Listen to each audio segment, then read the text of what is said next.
Hello guys, कैसे हैं आप लोग। मैं रामदास स्वागत करता हूं आपके अपने चैनल गुरु उत्तराखंडी पे। तो जैसा कि आपको पता होगा कि जो स्विफ्ट इंटरनेशनल पेमेंट सिस्टम है उससे रशिया को बाहर कर दिया गया है। तो काफ़ी जगह ये बात चल रही है कि क्या इंडिया का जो यूपीआई है, यूनिफाइड पेमेंट इंटरफेस, वो स्विफ्ट को रिप्लेस कर सकता है आने वाले कुछ सालों में। तो इस पर जो है हम थोड़ा सा आज बात करते हैं। सबसे पहले तो आप ये समझो कि स्विफ्ट है क्या बेसिकली। तो स्विफ्ट जो है ना, आप समझोगे कि बैंक है जो पेमेंट ट्रांसफ़र करता है, नहीं, वो सिर्फ एक सिक्योर मैसेजिंग नेटवर्क है जो दो बैंकों को आपस में ये बताता है कि हाँ, इसके पास फंड है, इसने ट्रांसफ़र कर दिया है, आपके पास फंड है, आप ले लो, या आपको ट्रांसफ़र करना है। दो बैंकों के बीच में जो सिक्योर मैसेजिंग सिस्टम जो प्रोवाइड करता है पैसे ट्रांसफ़र करने से पहले, वो है सिर्फ स्विफ्ट। और स्विफ्ट है कहाँ पे? बेल्जियम में है, बट इसका डेटा सेंटर का हेडक्वार्टर कहाँ पे है? यूएस वर्जीनिया के अंदर है। तो यूएस का इस पर काफ़ी हद तक कंट्रोल है। स्विफ्ट कब शुरू हुआ था? 1973 में, और उस समय फॉर्मली ये बोला गया था कि इसको हम न्यूट्रल रखेंगे और इसमें किसी भी चीज़ का कोई मतलब दिक्कत नहीं होगी और इस पर किसी भी चीज़ को बीच में आने नहीं देंगे। बट 2012 में ईरान को बैन किया, 2022 में अब देखा है रशिया को बैन कर दिया। तो धीरे धीरे अब स्विफ्ट की क्रेडिबिलिटी जो है गिर रही है। मैं ये नहीं कहूँगा कि रशिया सही कर रहा है या गलत कर रहा है, हम यहाँ पे सिर्फ और सिर्फ स्विफ्ट की बात करेंगे। तो आज के टाइम में स्विफ्ट से लगभग 11,000 bank all over the world connected है, बहुत सारे फेडरल बैंक भी हैं, ठीक है।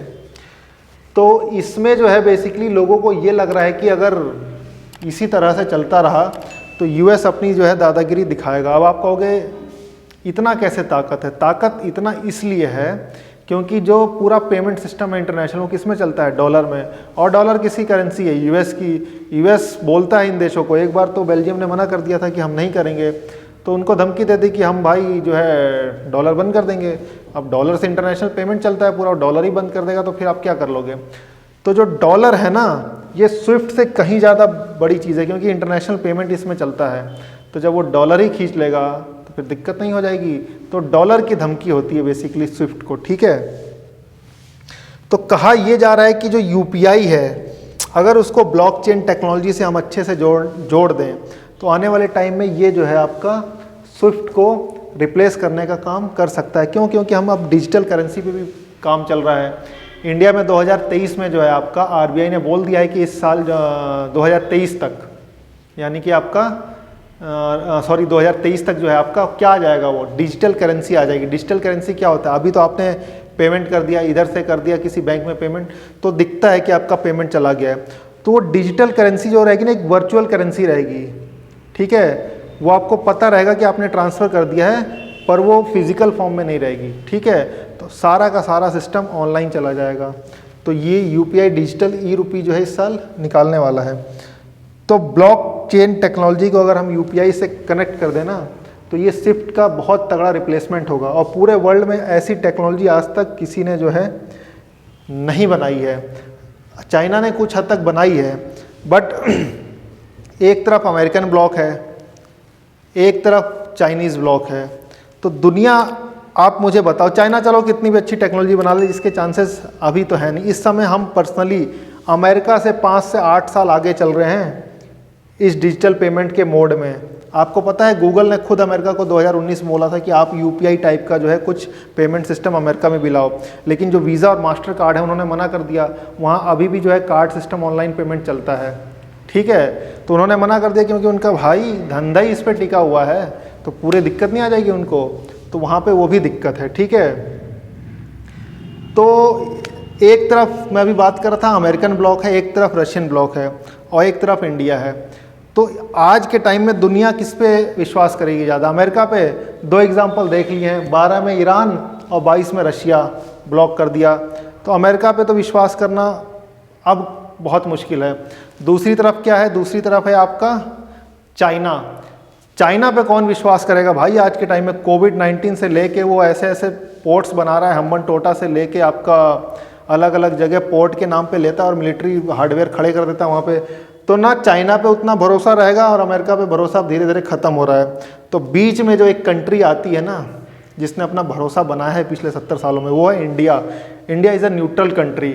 उनको पता है कि अगर इंडिया को ताकत आपने दे दी तो ये ताकत का बेजा इस्तेमाल नहीं होगा। उसका सबसे बड़ा रीज़न क्या है, 1960 में जवाहरलाल नेहरू ने जो है पाकिस्तान के उस समय के जनरल थे, मुझे नाम नहीं ध्यान आ रहा है, आगा खान थे, कौन था मुझे नाम नहीं ध्यान आ रहा, उनके साथ हमने इंडस वाटर ट्रीटी साइन की थी।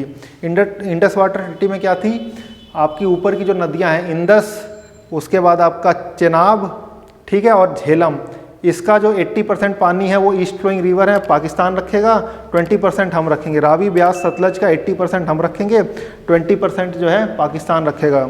1960 में साइन हुआ था, 65 में हमारी लड़ाई हुई, 71 में लड़ाई हुई, उसके बाद 1999 में हुई, उसके बाद आपका मुंबई अटैक हुआ, उरी अटैक हुआ, पठानकोट अटैक हुआ, उसके बाद पुलवामा हुआ। उस ट्रीटी पे आज तक कोई दिक्कत नहीं आई। कोई दिक्कत आई है, सोचो इतनी बड़ी बड़ी लड़ाइयाँ हुई हैं लेकिन उस ट्रीटी पे कोई दिक्कत नहीं आई। उसमें पाकिस्तान और इंडिया था, और मेडिटेट किसने करा था बीच में, वर्ल्ड बैंक ने। हम आज इतने बड़े देश बन चुके हैं कि वो ट्रीटी अगर हम चाहें तो तोड़ सकते हैं, कोई बड़ी चीज़ नहीं है, क्योंकि अपर रिपेरियन कंट्रीज़ है ना। हमारे यहाँ से पानी नदी का निकलता है और उसके बाद वो जाता है कहाँ, पाकिस्तान में। तो हम अपन राइपेरियन स्टेट हैं, state in the sense country हैं, तो हम चाहें तो पानी रोक सकते हैं, पाकिस्तान कुछ नहीं कर पाएगा। बट उस ट्रीटी का हम मान रखते हैं आज भी। 3 लड़ाइयाँ डायरेक्ट और इनडायरेक्ट प्रॉक्सी वार तो पता नहीं कितनी चल रही हैं, उसके बाद से हमने आज तक उस ट्रीटी का मान रखा है। तो हमारी जो है एक रेपुटेशन बहुत अच्छी है। तो यूपीआई जो है एक्सेप्ट हो सकता है, और इसके कुछ एग्जाम्पल भी आपको दिखाता हूँ मैं। सिंगापुर, यूपीआई को सिंगापुर के पे नाउ से जो है जोड़ दिया गया है। भूटान में भी यूपीआई यूज़ होने वाला है, क्यूआर कोड अपना भूटान जो है उसके लिए यूपीआई का यूज़ करेगा। नेपाल ने भी अभी कुछ टाइम पहले यूपीआई के लिए बोला है, और यूएई में भी जो है यूपीआई पे जो है काम शुरू हो चुका है।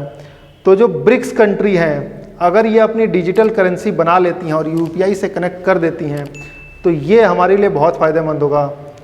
कौन कौन है इसमें, आप ब्रिक्स कंट्री में आप देखिए, ब्राज़ील, रशिया, इंडिया, चाइना और साउथ अफ्रीका, अलग अलग कॉन्टिनेंट के, हमको बहुत फ़ायदा होगा। उसके बाद एससीओ में देखिए, सेंट्रल एशियन कंट्री, और उसके बाद आसियान कंट्री। और आसियान की शुरुआत हमने कर दी है, कहाँ से, सिंगापुर को जोड़ के, ठीक है। तो अगर हम कंट्रीज, और भी कंट्री से बात चल रही है, जापान से बात चल रहा है, साउथ कोरिया से बात चल रहा है, उसके बाद ताइवान से बात चल रहा है, फिलीपीन से बात चल रहा है, बहुत कंट्री से बात चल रही है। अगले 5 से 8 साल में आप देखोगे बहुत सारी कंट्री में जो है ना यूपीआई जुड़ना शुरू हो जाएगा। और ख़ासकर ये 2022 का जो रशिया के ऊपर स्विफ्ट सैंक्शन लगा है, तो यूपीआई रिप्लेस कर सकता है स्विफ्ट को, बिल्कुल।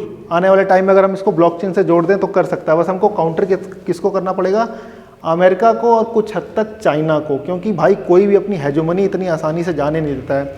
लेकिन दुनिया धीरे धीरे बढ़ रही है। अगर आने वाले टाइम में हम 25-50 देशों को भी जोड़ लेना, इवन 30 देशों को भी जोड़ लें, तो ये हमारे लिए एक बहुत अच्छी अचीवमेंट होगी और बहुत अच्छी चीज़ होगी हमारे लिए। तो उम्मीद करते हैं आने वाले टाइम में कुछ ऐसा हमको देखने को मिले, क्योंकि 4 देशों ने तो एक्सेप्ट कर ही लिया है, सिंगापुर, भूटान, नेपाल और यूएई, और धीरे धीरे ये लिस्ट अब बड़ी होती जाएगी। तो उम्मीद है आने वाले टाइम में हमें कुछ और भी देश इस पर जुड़ते हुए मिले। तो जैसे जैसे इसमें तरक्की होगी हम इस पर जो है बात करेंगे। उम्मीद है आपको पसंद आया होगा। पसंद आया तो लाइक शेयर कीजिए और चैनल को सब्सक्राइब कीजिए। Thank you.